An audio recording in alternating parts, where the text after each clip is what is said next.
Saturday, ika-11 ng April, magmula sa SM Terminal sa Cubao at tanong-tanong ako kung saan may biyaheng CDO sa Mindanao. May security guard naman na nagmalasakit at sinakay ako sa angkas kung saan ay may alam daw ng mga van na nagbibiyahe patungong CDO. Inala ako doon ng angkas at nagbayad ako ng 150 pesos na pamasahe sa angkas. Dumating ako doon bago magtanghalian at ito inabot ko.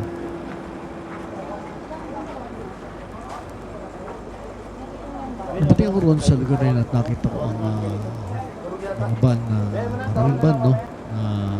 Sabi ko talagang bibiyahing araw tungo ng Mindanao. At nagtanong-tanong tayo at ang sabi nga sa akin ay hindi ko makadiretso ng Mindanao, ng CDO, ng Cagayan de Oro City at maaaring hanggang Tacloban lang ang biyahe nila. Nag-aalanganin man ako sumagot pero okay lang.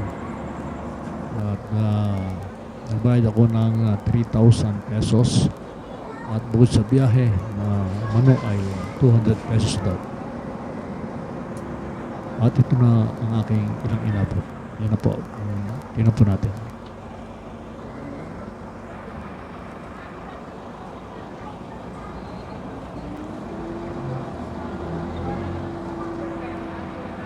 Yan, nag-aayos po ng mga bagahe, ano? At naniningil sila ng may 700, may 300, may 200. Kung magkano man ang kanilang bibigay, tanging isa lang ang nagsasalita na kung magkano ang bibigyan na pambayad sa bagahe, kung magkano, ano po.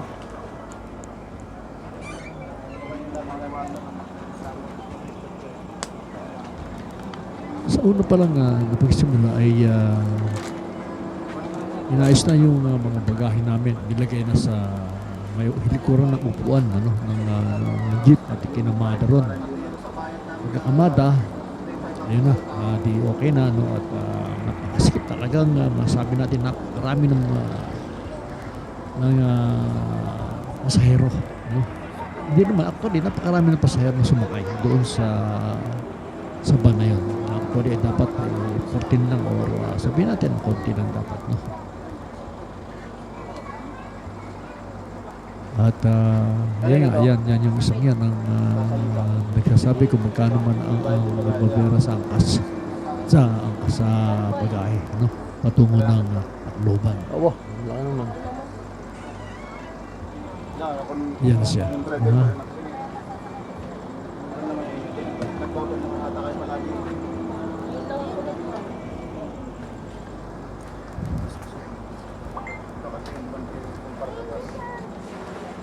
At yung sinasabi ng iba, humihingi sila na kung pwede ay bawasan nila masyado ng malaki kanilang ibabayad sa bagahe. Samantalang 7 tao sila, kaya sinasabi naman ng itong tao ito na nakahubad na sinasabi na dapat nang yan ang bayaran sa 700 dahil yan ang patakaran daw doon sa sinasabing ito bumibiyahe ng van patungo ng Tacloban City. Sa'yo kaya? Grabe po inabot natin doon sapagkat alam natin na puno pero nagpupumilit pa rin magsakay ng mga tao. 300 isa lang, 200 lang. Kasi binabanggit nila ay mahal daw ang gasolina, kung bakit kaya daw kailangan magbayad ng ganitong halaga at napakarap sinasabi nila. Dahil sa tinasabi nga na mahal na ang masahe dahil nga sa mahal ng gasolina. At siya nga po matanda, ganyan, palasing-lasing, ano, at siya nakipag-usap sa mga tao at nagagamitan sila para yan yung unang pagkakarga, no? Yan sinasaladsan yung mga baggage sa van.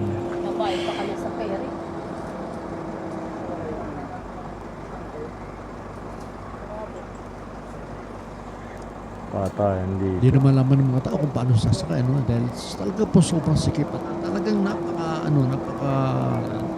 dito. Talagang halos hindi na magkasya kasi may bag na sa harap, may bag na sa bandang likod ng mga upuan at may bag pa rin doon sa upuan na ng mga tao doon sa likod kung saan doon saan ako nakaupo. Doon sa likod, meron pa rin nakalagay ng mga bag doon sa tapakan ng mga tao. Ano?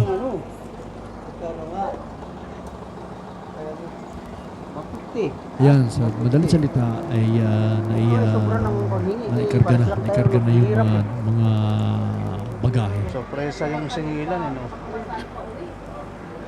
Yan nga at nakatanaw yung lahat ng pasahero at nagreklamo na mahal daw ng bagahe. No? Sobra. Sobrahan nyo ng hingi, pero pag kailangan may mababasagin yan.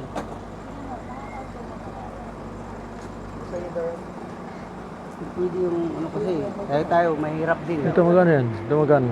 Ha? Sandaan. O, magkano man yan? Yan, nakabang yung mga pasahero at dahil naghihintay nga ng pag-alisan. Almost 10 o'clock na in the evening, pero talagang hindi pa rin kami maalis. Hintay pa rin na awod. Dalawa pa raw yata na sasakay pa rin doon sa van. Samantalang puno na talagang masabi namin talagang wala na. Halos wala na masakyan. Katwira nila. Ganun daw talaga dahil mahal daw pamasahe. Yan. Ano kaya? Yan, mga nagsisipaghintay na po ng pag-alis ng van yan. Okay na, ha? Okay na ito sa akin, ha? Hindi pa nga naikarga eh. Karga muna. Ako na bigyan mo ka ako yak.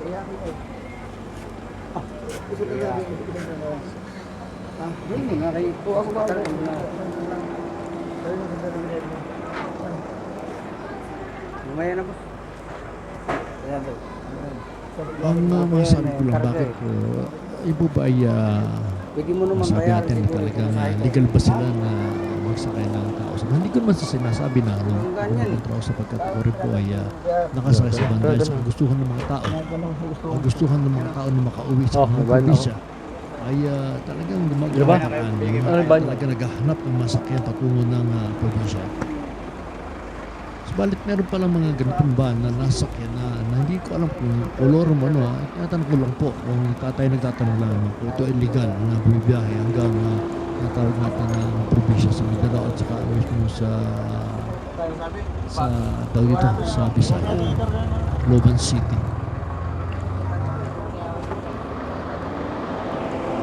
Yan po yung mga van talagang bumibiyahe talaga sila. Kaya napunta nga po yan,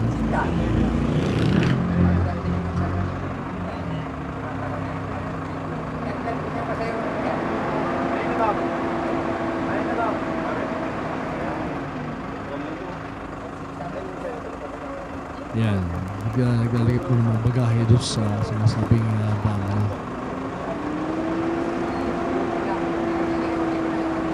Pero pa nagreklamo na kasi nga ang tiyatang natin ang mga baggage matutuusin sabi nga nila libre na ganito na so and so yun tignan po naman natin sapagkat alam natin na siyempre marami ang tiyatawag natin ng baggage pero hindi naman dapat sumingil ng ganong kalalaking halaga at talaga po nakaawa kung tutusin po tinan po natin pagpasda natin na nangyayari sila maligayang tumatanggap ng pera po sa mga tao na nakiusap na naghihirap na nga raw sila hirap na sa buhay pero bakit may mga ganitong klase ng tao na buhay wala silang pakialam sa buhay ng tao ano po napapansin natin tayo mga Pilipino wala ito sa totoo lang po sa tunay na pangyayari bakit parang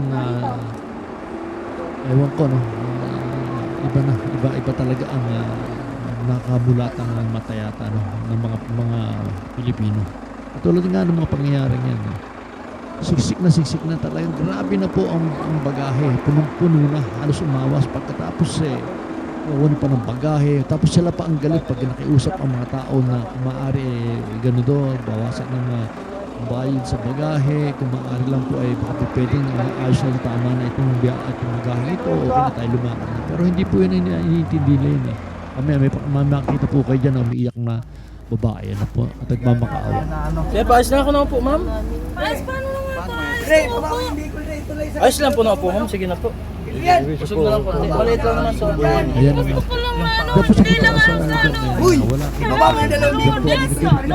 Ah, ito na pala. Sige na yung Bicol, balik na ron. Kaya nandito na yung dalawa Dalawa ko nasa kay kuya. Kailangan ko kasi Awa-awa po dahil walang kailangan ko talaga makarating sa Lunes. Dahil po sa Martes may pipirmahan po ako. Grabe naman yung Nagmamakaawa. Pwede na sila umalis na. kailangan ko dumating na Lunes ng hapon. Dapat darating ka naman, mama. Sisisikan pa yung mga... Hindi totoo yan. Kaya nga po, darating ka naman bukas, ma'am. Dito ang mga... Nangangailangan ako. Wala na hindi na Bigyan mong ban, ma'am, na dalawang araw biyahe mo. Talaga ayaw Biyahe pa rin Davao. po umalis. Nang ano yun. Basahin niyo yung schedule ng ano ko.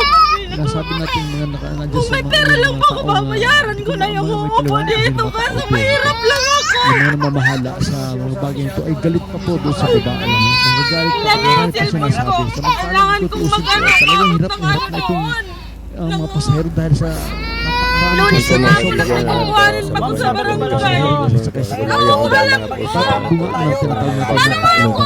Nagreklamo po at sila pa ang Kaya ko ba? Ikaganyan na lang ako. Sige, isang lagan nyo dito dalawang tao. Sino ba kasi nagkayo sa bagahe? Ba't ganito? na kung tutuusin po eh, dapat sana pagbigyan na kahit paano dahil sa ito ko na alas dito nagkarga na Naman sinasabi kanina sa akin. Ay hindi, sinasabi ko muna, maawa naman ka sa tao. Si kuya. Sabi Maawa niya, naman ka sa tao. dumating at hanggang hindi magkasi ang mga tao nilagyan pa uli ng Hindi na awas pangalan tao. po dyan ay Hindi pa po yung discount ano ko. namin Diyan gagagamit kayo. yung bagahe at pakalawang Ay hindi po ginagawa namin yun, ako naawa rin.